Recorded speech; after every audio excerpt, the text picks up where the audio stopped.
the Friday Cocktail, presented by Anna Glavinsky.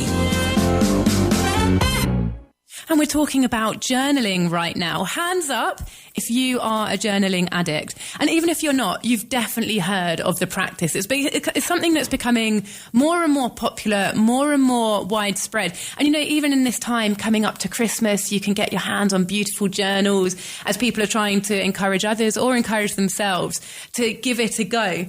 Joining me on the line now is Henny Flynn, and she's written a book called Letters of Love, a journaling practice for wisdom and connection. So we're not just talking about pretty Christmas presents. We're talking about, with more depth, the practice of journaling and what it can show us about ourselves. Henny, thank you so much for joining us this afternoon. How are you doing?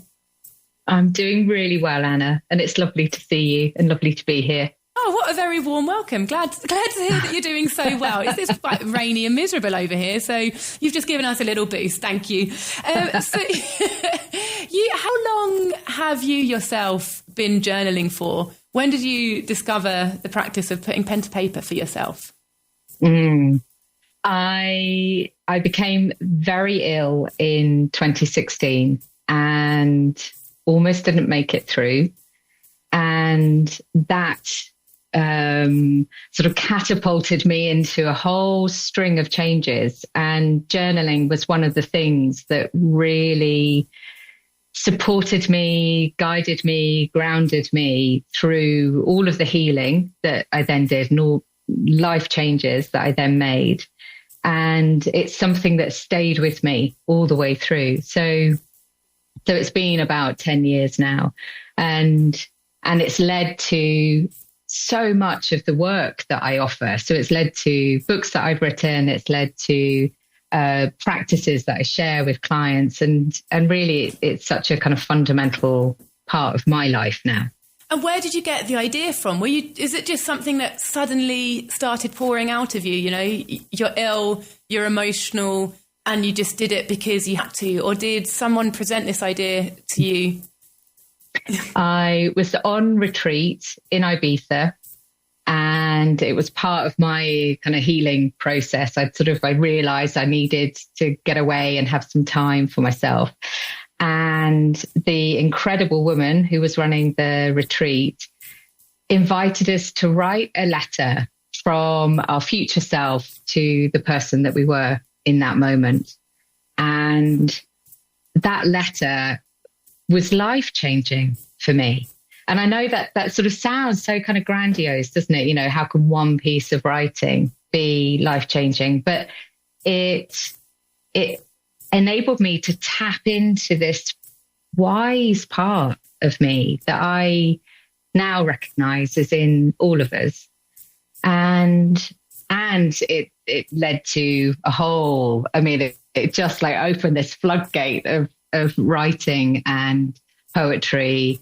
And that letter began, "My darling girl."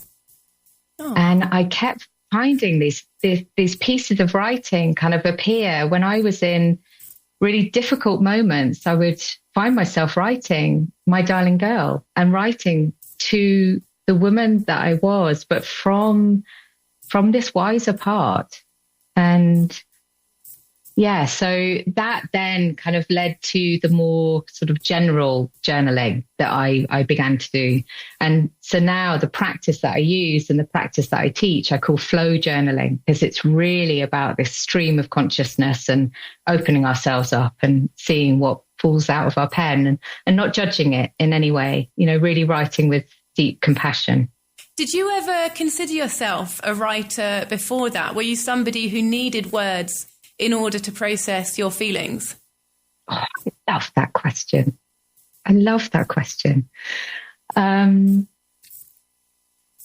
I think I felt maybe like a frustrated writer, you know, maybe someone who loved the idea of writing, but didn't necessarily know what my channel was.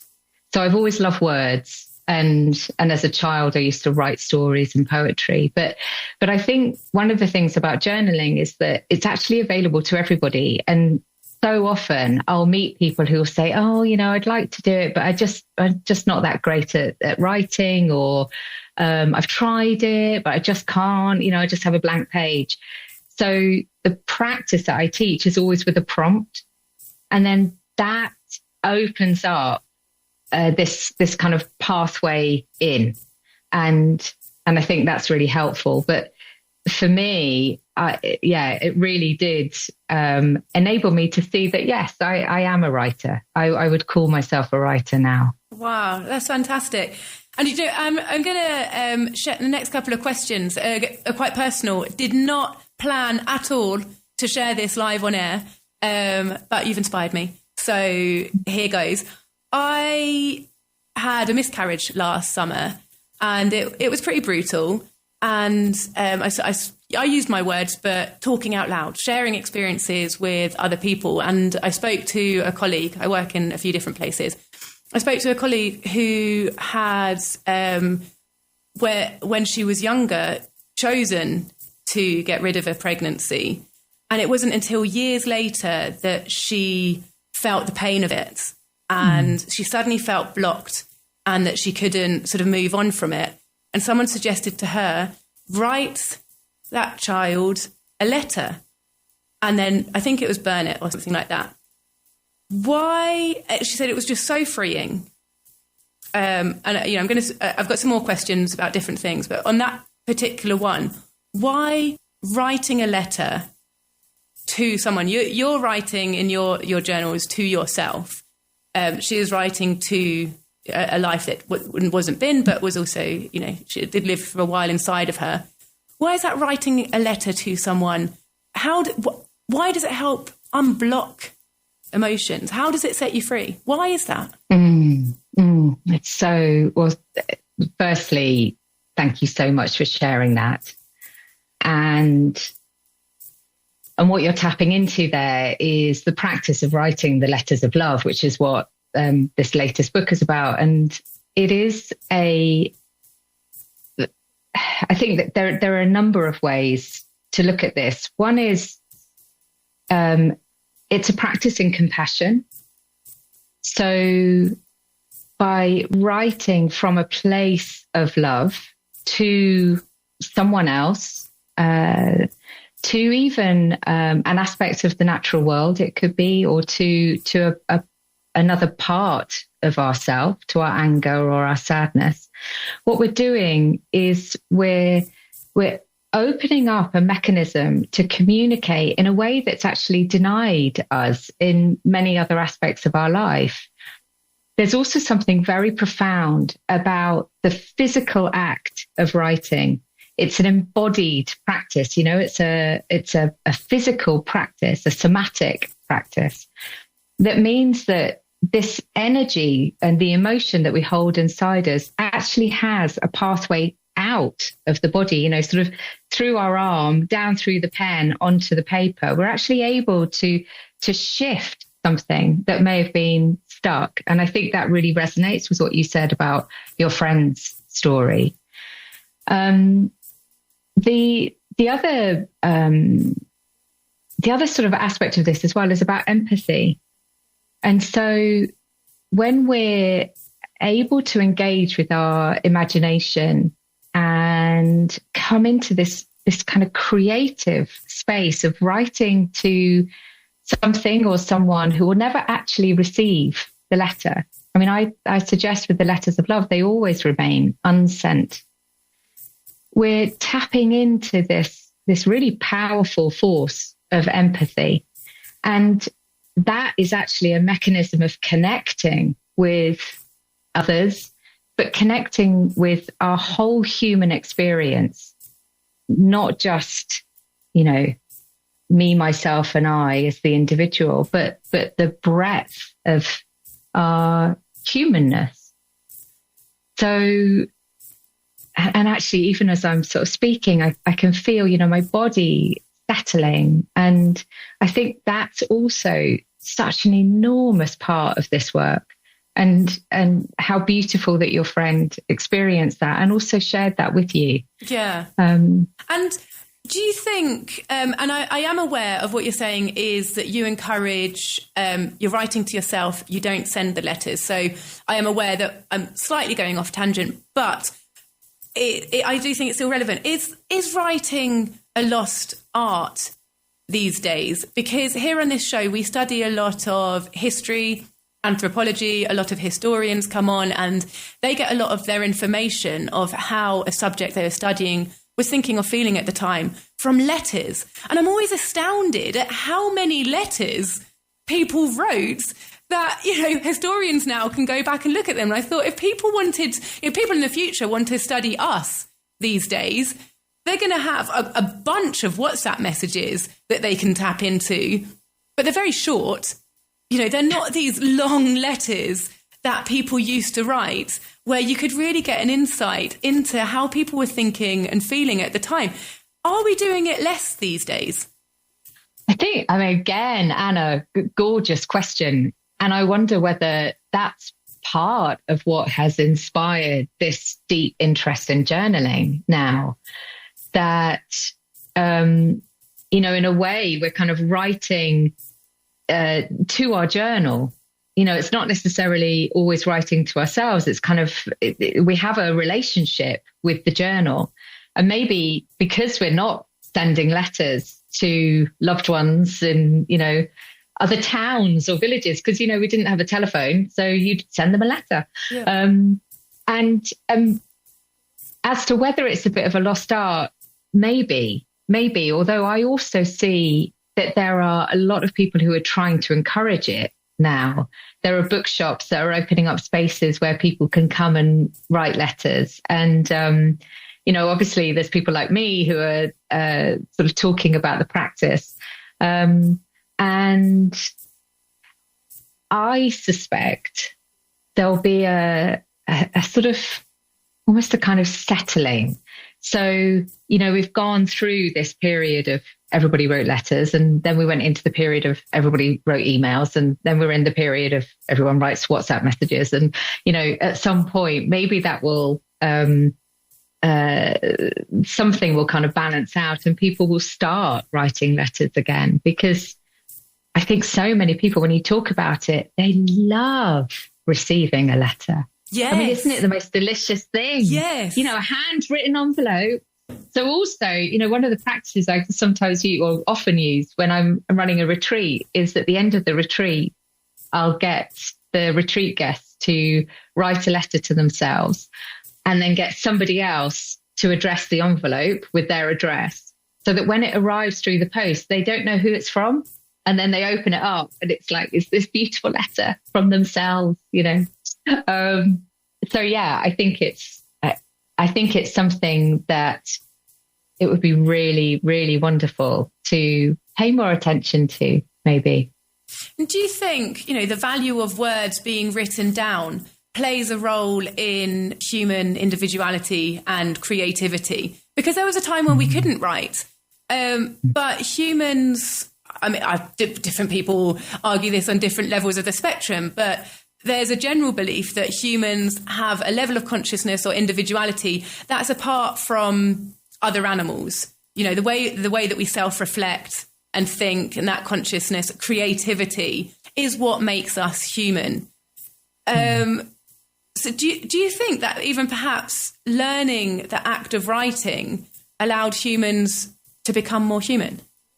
Oh, gosh. I immediately think about, cave paintings, and we were in New Zealand very recently, hence I'm still feeling a little bit sunny. And we were lucky enough to do a kayak ride and see in a cave on the edge of this lake some cave paintings. They were so beautiful, probably, not as old as the ones in France or Spain or whatever, but really, really beautiful. And it just shows, I think, our desire as humans to leave our mark. And maybe that's part of what writing really is about leaving our mark, or making our mark in some way. And artists even talk about, rather than drawing, it's mark making. Yeah. And so maybe that's the kind of link to what, to your observation. And also, when the printing press got invented, people wanted this experience. And we are so aware that, knowledge is power. And that's why it's really important that we share it, and so you're talking about you encourage journal writing using prompts. How does that help people, and what sort of examples could you give us? Okay, so I think one of the most straightforward ones is as simple as I pick up my pen to write, I am noticing ... Okay. And you simply write that at the top of your page, because there is no requirement to get that right. There's no means of getting it wrong. It is simply, as I pick up my pen to write, I am noticing. And it might be, I'm noticing what's going on in my body. It might be, I'm noticing what the experience in this room. I'm noticing my thoughts. I'm noticing sounds outside, whatever. It's just a bit like meditation. We're not journaling for something. The act of writing is enough. So sometimes, I don't know, when I'm leading a group or a workshop or something, I'll share a prompt, and the answer, the internal response might be, I don't know what to write. Well, then you write that. You write, I don't know what to write. I still don't know what to write. Oh, I've got no idea what to write. Why even am I here? What's she going on about? Oh, okay. Well, maybe actually the reason I'm here is this. And something will come through. And it's fundamentally a practice in non-judgment. So using the prompt enables us to begin, gives us a starting point, but always remembering that actually the words that you're putting down on the paper are enough. Like, you let the words do their work, whatever they are. And I've got all of my journals in a set of shelves over there. And, if I open them up, there are pages where I've literally written, what, just because like that's the emotion I'm having. And then something else will emerge. I'll either start laughing at myself because, what am I just writing this one word for? And tension eases and emotion shifts and the words have done their work. So you actually look back at old journals, do you? Because I would die. I haven't done much journaling. I did when I was a teenager, and all it was about was snogging boys. It was just mortifyingly embarrassing. I looked one back once, and I just like closed it back straight away. I was like, oh my God. I think there's I think if I looked back at my 15-year-old writing, I would probably feel the same way. But there is a sort of distinction around the kind of diary writing and journaling. So journaling is this inner stream of consciousness, this inner voice, this ideally, hopefully tapping into, I'm holding my tummy, by the way, tapping into this sort of deep, wise part of us that for me kind of lives down there. And what I always recommend is when you finish journaling that piece, either journaling for a page or 2 pages or 20 minutes or to a piece of music rather, you shut the book. You don't reread it in the moment because our urge to edit is so strong. Our urge to go like, I'm not really keen on that word.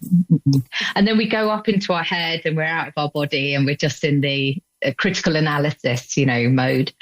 But I do return to my journals because they're actually the source of, I think all of the books that I've written come from my journals. So for me, it's a creative source as well as a practice. However, I mean, there's many, many, many entries in my journal that I wouldn't share with others, but there are some where I go, oof, oh, that's good. I'm going to use that.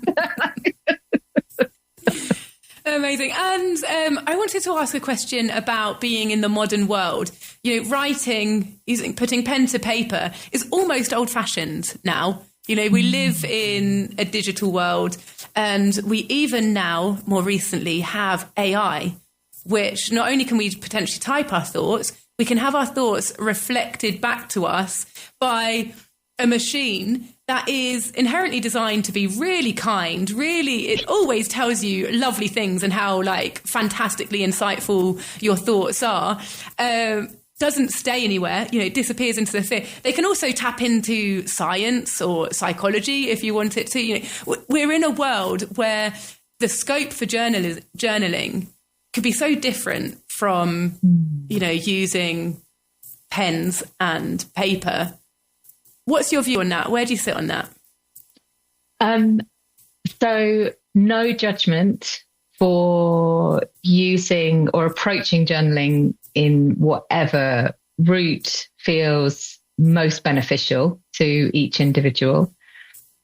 For me, I feel the physical act of pen on paper is part of the practice, is part of my practice, and is part of the approach that I teach, because it's engaging the body.